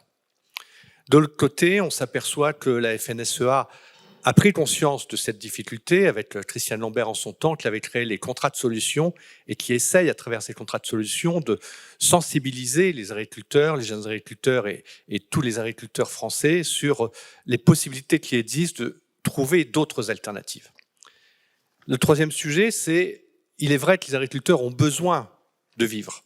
Et pour vivre, ils ont besoin de continuer à utiliser des produits qui sont efficaces. Et à partir du moment où on ne leur propose pas de solutions alternatives aux produits conventionnels, ils ne peuvent pas s'acclimater à ces innovations. Donc c'est un vrai challenge. Pour que vous ayez une idée, aujourd'hui, un pesticide traditionnel chez Bayer, BASF ou un Corteva ou Syngenta, c'est 5 années de R&D, 5 années de réglementaire, 250 millions de dollars. Aujourd'hui, avec la pression sociétale et politique en Europe, il n'y a plus un seul pesticide dans les pipes de R&D chez les géants. Dans une entreprise comme la nôtre, c'est 2 années d'essai en champ, 1 année d'homologation, 1 million d'euros par produit. Sauf que pour les PME comme les nôtres, et aujourd'hui vous pouvez regarder au niveau de la ferme digitale ou dans l'ensemble de l'écosystème un peu moderne, nous avons 10 ans d'existence. Il y a peu d'entreprises aujourd'hui qui ont survécu au bout de 10 ans pour pouvoir proposer ces solutions alternatives aux agriculteurs. Donc il y a un véritable problème en France aujourd'hui de financement des innovations, financement à travers les fonds d'investissement, on est avec la Fondation Farm qui est soutenue par le Crédit Agricole, mais à travers les banques, à travers tous ces fonds d'investissement. Vous n'avez pas aujourd'hui un fonds d'investissement en Europe qui peut mettre entre 100 et 150 millions d'euros pour soutenir une entreprise d'innovation. Puis le deuxième souci, Christian l'a parfaitement évoqué, c'est le 1107 sur le biocontrôle, c'est la difficulté en matière réglementaire. La loi Le Foll de 2014-2015 disait très clairement que l'ANSES avait 6 mois pour traiter les produits de biocontrôle, voire 8 mois en cas de dérogation. Aujourd'hui, Roger Genet, en son temps, disait qu'il avait entre 450 et 460 jours de traitement pour les produits de biocontrôle. Aujourd'hui, en 2026, nous sommes à peu près à 365, quasiment 1 an. Donc on est très loin de cette nécessité d'avoir les autorisations de mise sur le marché pour des produits de biocontrôle qui sont demandés et attendus par le monde agricole, alors que malheureusement, il y a peut-être un manque d'expertise ou un manque de célérité dans nos agences réglementaires. Et je le dis pour la France, mais également nous sommes présents au Brésil sur la lutte contre la Fall Armyworm, la légionnaire d'automne. Nous sommes présents en Argentine. En Argentine, nous avons eu notre homologation en moins d'1 an. Au Brésil, on est en train d'attendre notre homologation sur la Fall Armyworm et on espère l'avoir avant l'été. 1 an. En France, on est beaucoup plus que ça. Alors certes, l'avantage de l'homologation en France, c'est que derrière, vous avez la reconnaissance mutuelle sur l'ensemble des 27 pays de l'Union européenne et vous pouvez utiliser vos données pour le CDE, mais il y a encore peut-être un véritable problème au niveau réglementaire sur notre pays. Merci. Merci beaucoup pour ce commentaire qui pointe effectivement les inerties réglementaires lorsqu'on cherche des innovations, des alternatives. Christian, je crois que vous êtes peut-être le mieux indiqué pour répondre. Okay, je ne sais pas si je suis le mieux placé pour répondre, mais je pense que la question que tu soulèves, pour moi, elle est majeure, en fait. Mais la question, elle est de savoir si pour la question biocontrôle et biostimulation, si on doit suivre le même canal que le 1107 ou pas. Parce que le 1107, il a été inventé pour des produits biocides, c'est-à-dire qui tuent, parce que dans pesticides, le cide veut bien dire que c'est là pour supprimer un problème.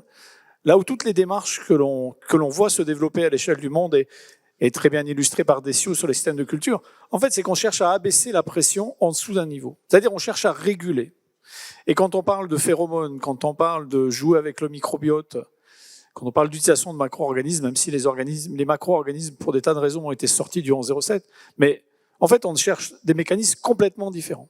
Et une vraie question qu'on doit avoir, c'est est-ce qu'on doit suivre ce canal des produits phyto, ou pour les produits de biocontrôle, suivre une règle qui est totalement différente, qui s'apparenterait plutôt à la réglementation sur les ICPE en France, où en gros le niveau de réglementation qu'on impose, il dépend de la taille du marché.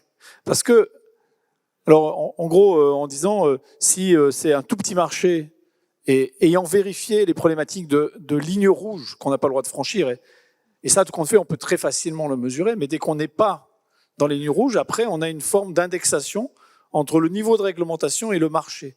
Et donc un produit, et c'est ce que tu mentionnes, les produits de biocontrôle, ils vont être très nombreux, et donc qui dit très nombreux, ils vont être sur des petits marchés chacun. Donc avoir des règles d'entrée incroyablement onéreuses, ça ne marche pas. Et donc est-ce qu'on peut s'inspirer de ces règles ICPE où en gros on va depuis simplement déclaration jusqu'à autorisation, et avec des niveaux de contrôle qui augmentent quand le marché augmente, ce qui fait que si le marché est de plus en plus gros, eh bien, l'entreprise a de plus en plus de revenus pour pouvoir y répondre. Et je pense que ça suppose que l'on identifie complètement ce vers quoi on veut aller. Et encore une fois, en ayant sorti le problématique de lignes rouges, et comme l'a dit Gérard, les questions d'impact sur la santé, il faut les traiter. Enfin, faut pas tourner autour du pot. On ne veut pas d'impact sur la santé ou l'excellente question de notre collègue du Togo. Une fois qu'on a éclusé ça, après, on a des règles du jeu qui doivent être nouvelles. Et c'est pour ça qu'on doit sortir de... Il y a des mots qu'on doit enlever. On doit enlever le mot alternative aux pesticides, qui suppose qu'on veut faire exactement la même chose. Non, on doit penser autrement, on doit repenser et avoir une entrée par la protection des cultures. Quel est le service que l'on veut apporter? Excuse-moi, Sarah, j'ai été un peu long. Non, c'était très intéressant et très complémentaire de votre intervention tout à l'heure. Alors, avant de poursuivre avec les questions du public, j'aimerais poser une petite question à... Oui, alors on va peut-être prendre une question là. Oui, madame, allez-y. Je poserai ma question après. On a le temps normalement.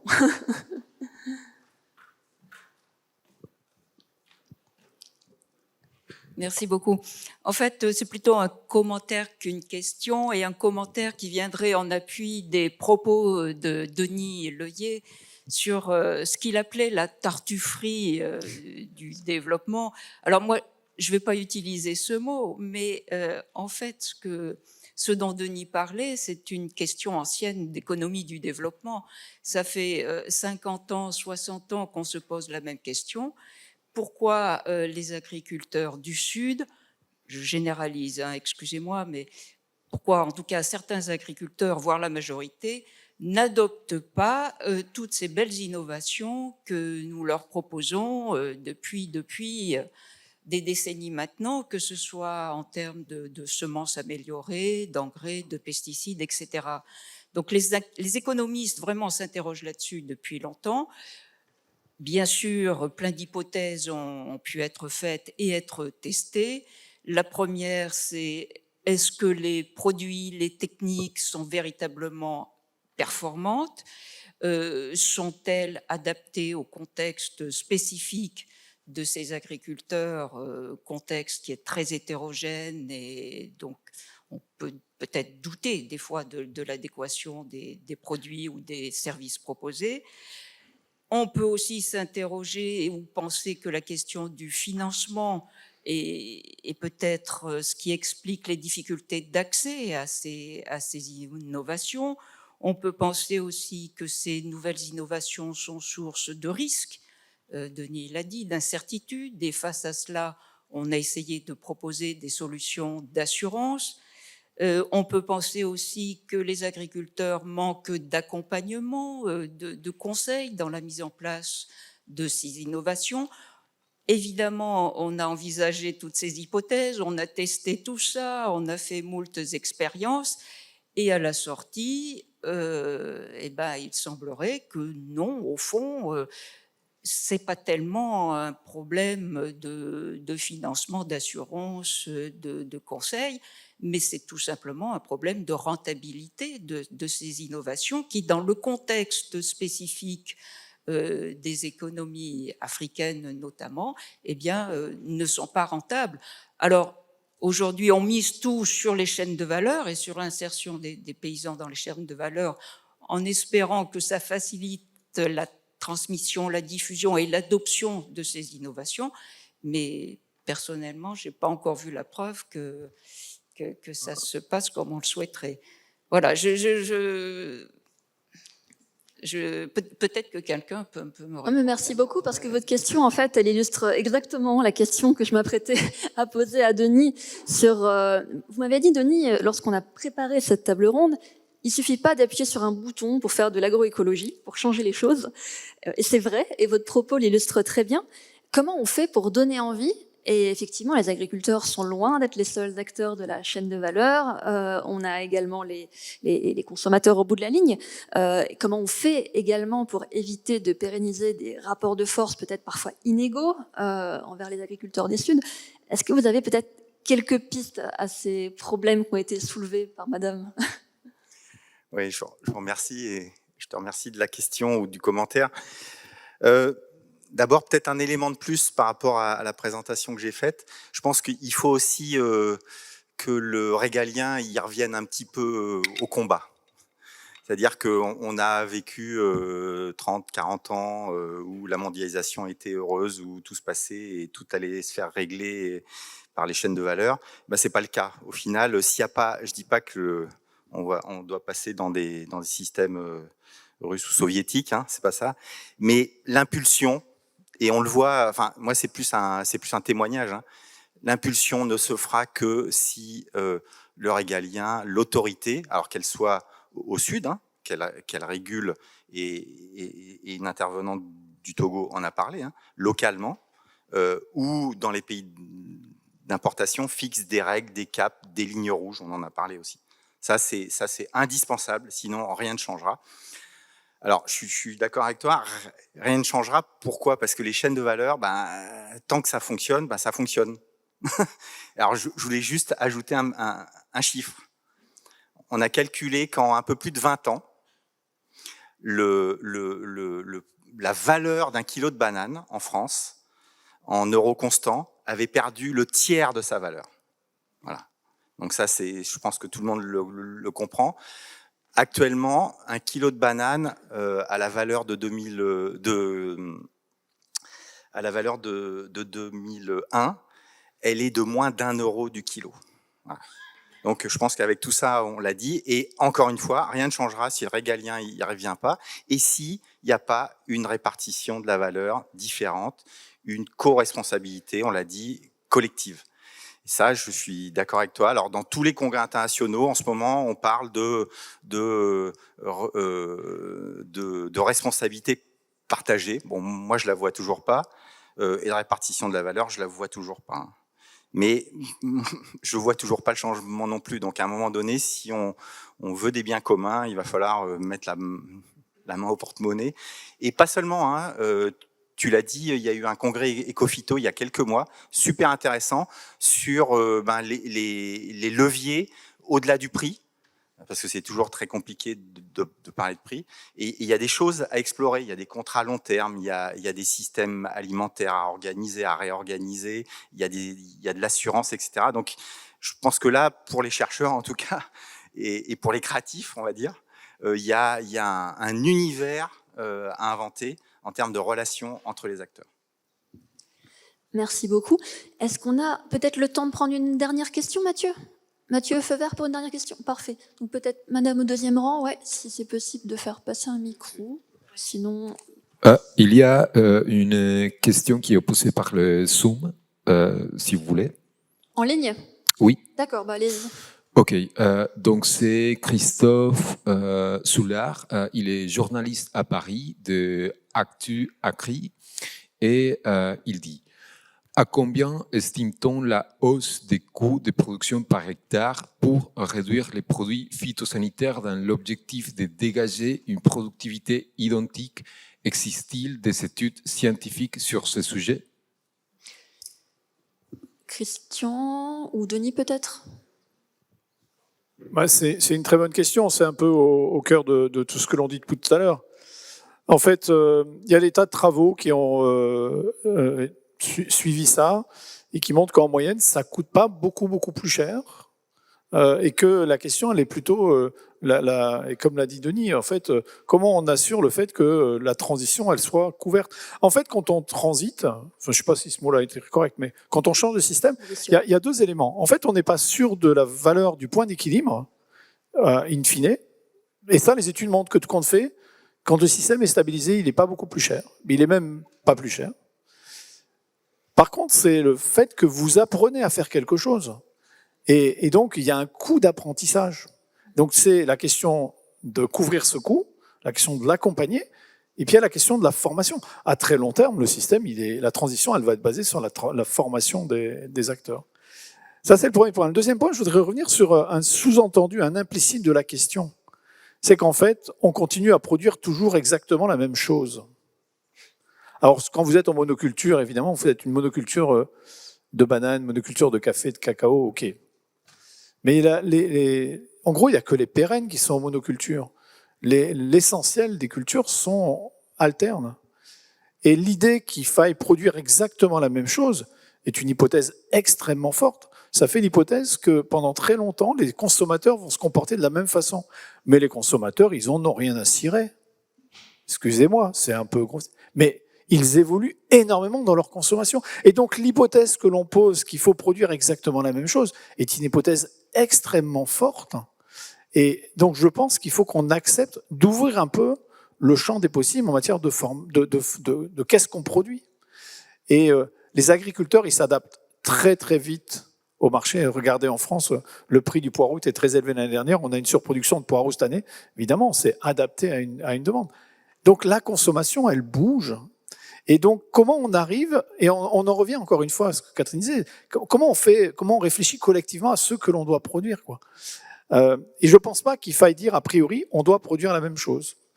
Si on veut faire des cultures évoluées, comme le montrait Desio, du relais cropping, du strip cropping, des cultures en mélange, eh ben, il faut qu'on se positionne dans une situation où on peut potentiellement produire autre chose. Et encore une fois, on aura besoin des industries agroalimentaires. Alors, parfois, on peut considérer qu'elles voyagent un peu en passagers clandestins parce qu'elles n'ont pas pris leur part de responsabilité dans l'histoire, mais après tout, on ne leur a pas beaucoup demandé non plus. Et puis, vous avez des configurations où elles jouent un rôle absolument considérable dans la transition. Un énorme opérateur de la production de pommes de terre dans le nord de la France qui, dans son cahier des charges, est un acteur de la transition sur les systèmes de production. Parce que dans le cadre des contrats à long terme, comme ça vient d'être dit, eh ben, il s'engage vis-à-vis de ses producteurs et à contrario, il a fait en sorte que les systèmes de production soient beaucoup plus vertueux en termes d'usage et plus vertueux parce que beaucoup plus accompagnés. Au cœur de l'histoire, vous avez un système d'aide à la décision basé sur des séries de chaque agriculteur a sa propre station météo. Évidemment, ce producteur, ce grand opérateur les coordonne. Donc, vous avez une qualité de la prédiction qui est nettement meilleure. Comment on arrive à s'en sortir avec cet acteur-là? Individuellement, chaque agriculteur avait aucune chance de bouger. Il ne pouvait pas. Ça serait se casser la figure. Comment, collectivement, on y arrive? Et encore, cet opérateur-là, il a lui-même ses propres freins. C'est le nom de l'opérateur, c'est un grand M, et puis après, il y a un grand C. Ça, je n'aurais pas fait de publicité. Mais il ne peut pas utiliser aujourd'hui des variétés résistantes aux maladies parce que son principal client, c'est une chaîne de grande distribution de fast-food avec un M et un D. Et en fait, ce M et ce D, ils demandent que les frites, moi, j'avais jamais fait gaffe que quand j'allais manger des frites, j'étais attentif à la longueur. Eh ben, il faut que les frites fassent 10 cm. Et les variétés résistantes, aujourd'hui, elles font au maximum 9,5. Et donc, elles sont déréférencées. En gros, la transition, elle se tient à un demi-centimètre, quoi. On n'est pas loin quand même d'y arriver. Et donc la question, elle est comment collectivement on fait ce truc-là. Voilà. Et donc ça montre, enfin la filière patate est quand même une filière extrêmement compliquée. C'est la deuxième culture la plus traitée en France et en Europe, derrière la pomme. Donc vous avez la pomme et la pomme de terre. Et donc si on y arrive là, on doit y arriver ailleurs, quoi. Voilà. Après, comme je ne sais pas ce qui chez ce grand opérateur MC a conduit à la transition. Parce qu'ils ont dû faire, comme beaucoup de monde, un peu de greenwashing. Et puis d'un coup, ils ont dit, on va arrêter de faire du washing, on va vraiment bouger. Et je pense qu'il y a une relation quand même au client qui a du sens dans cette histoire-là. Donc, si on y arrive là-dessus, on doit y arriver ailleurs. Merci beaucoup, Christian, pour cet exemple qui, je pense, est très frappant. Et puis pour rappeler aussi qu'on ne change pas les choses, toutes choses égales par ailleurs, ce grand paradigme d'économie. Rappeler qu'effectivement, là, c'est vraiment les pratiques qu'il faut changer. Je me tourne vers Thibaut et Mathieu au premier rang. Au niveau timing, on est un petit peu juste. Est-ce qu'on conclut maintenant? On prend une dernière question? Parfait. Alors dans ce cas, on va prendre la question de Madame au deuxième rang, qui voulait poser une question tout à l'heure. Si c'est possible de lui passer un micro. Merci beaucoup. C'est parfait. Bonjour, merci beaucoup. Je voudrais simplement parler des transnationales comme Monsanto et Bayer, qui font des dégâts énormes en Amérique latine. Ils vont dans la forêt, ils détruisent des hectares, des arbres, toute la végétation, des animaux, et tout ça pour faire les cultives, les monocultives de la soya transgénique. Et en plus de chasser les populations autochtones qui se trouvent hors de leur habitat, qui ne trouvent pas de quoi se nourrir parce qu'ils ne peuvent plus cultiver les maïs. C'est un vrai problème aussi. Alors merci pour ce commentaire. Effectivement, je crois que tout ce qu'on a vu ce matin, c'est comment justement éviter cette dépendance aux produits phytopharmaceutiques qui mènent effectivement à la monoculture et à ces ravages sociaux bien documentés. Est-ce que l'un d'entre vous a une réponse, un complément à faire? J'ai l'impression, a priori, où on est tous un petit peu... Je pense que la remarque, elle est extrêmement pertinente. En fait, ça montre qu'on ne peut pas penser un problème tout seul et qu'il faut des périmètres beaucoup plus larges pour réfléchir ces transitions. En fait, ce n'est pas question pesticides ou pas pesticides. En fait, c'est l'action du système dans lequel on est, l'action de tous les opérateurs et avec toutes les dimensions en matière d'impact. La question de l'impact sur les populations locales rentre dans la question des coûts cachés. En fait, comme on ne les mesure pas, ce qu'on ne mesure pas, en général, on ne le prend pas beaucoup en compte, quoi. Donc, si on ne mesure pas et si on ne le quantifie pas, on ne va pas le prendre en compte. Si on ne mesure pas l'impact sur la santé humaine, on ne le prendra pas en compte. Donc, on a besoin d'abord de ces moments d'émotion, comme vous le dites, et on a besoin de l'intégrer dans l'ensemble du système qu'on cherche à modifier. Et encore une fois, le mot retenu, et je salue vraiment le travail des acteurs de la Fondation Farm, agir collectivement. En fait, le collectif, il est majeur. Merci beaucoup, Christian. Je crois qu'il va être l'heure pour nous de conclure cette table ronde. Je voudrais dire un grand merci à nos 4 intervenants, déjà dans un premier temps. Il est possible peut-être de les applaudir. Et je vais rendre la parole à Mathieu, qui va nous faire un petit mot de transition pour nous introduire la remise du prix Farm qui aura lieu tout à l'heure. Merci beaucoup, Mathieu. Merci Sarah, merci à tous les 5 d'avoir vous êtes prêtés au jeu du timing et des animations de cette matinée. Avant de faire la transition, je voudrais quand même juste rappeler deux petites choses. C'est l'article de Decio et de Christian qui est accessible sur le site de The Conversation France. À l'entrée, vous avez un petit présentoir avec les différentes études, rapports, policy briefs qu'on a publiés dans différentes collections. Et vous avez aussi un petit extrait avec un QR code pour aller flasher et donc aller lire l'article de Christian et Decio qui est en ligne depuis hier soir. Et la deuxième chose que je voulais rappeler, c'est que tous les sujets que vous avez traités là sont des sujets qu'on a aussi discutés dans les précédentes conférences de la Fondation Farm. Je pense notamment en 2024, quand on réfléchissait au financement de la transition et de la transformation. Donc, petite page de pub pour notre chaîne YouTube pour aller voir, peut-être réécouter aussi des discussions qui pourront vous intéresser ce matin. Je vous laisse retourner à votre place tranquillement et on va donc passer tout de suite à une séquence qui est très importante pour la Fondation. Et je vais inviter donc Astou Diao Camara, qui est membre du conseil scientifique, et Catherine Migaud, la directrice de la Fondation Farm, pour remettre ce prix. Elles vont vous expliquer ce qu'est le prix de la Fondation Farm, les finalistes et le ou la lauréate. Vous pouvez venir au micro ici, vous serez mieux.